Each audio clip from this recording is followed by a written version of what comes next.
नमस्तेस्तु महामाये श्रीपीडे सुरपूजिते शङ्खचक्रगदागस्ते महालक्ष्मी नमोस्तुते।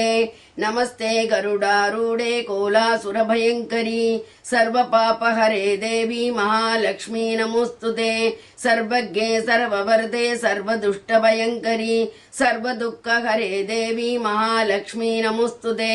सिद्धिबुद्धिप्रदे देवी भुक्तिमुक्तिप्रदायिनी मन्त्रमूर्ते सदा देवी महालक्ष्मी नमोस्तुते। आद्यन्तरहिते देवी आदिशक्ति महेश्वरी योगजे योगसम्भूते महालक्ष्मी नमोस्तुते। स्थूल सूक्ष्म महारौद्रे महाशक्ति महोदरे महापापहरे देवी महालक्ष्मी नमोस्तुते। पद्मासनस्थिते देवी परब्रह्मस्वरूपिणी परमेशी जगन्माता महालक्ष्मी नमोस्तुते। श्वेतांबरधरे देवी नानालंकारभूषिते जगस्थिते जगन्मातः महालक्ष्मी नमोस्तुते। महालक्ष्मी अष्टकं स्तोत्रं यः पठेत् भक्तिमान् नरः सर्वसिद्धिमवाप्नोति राज्यं प्राप्नोति सर्वदा।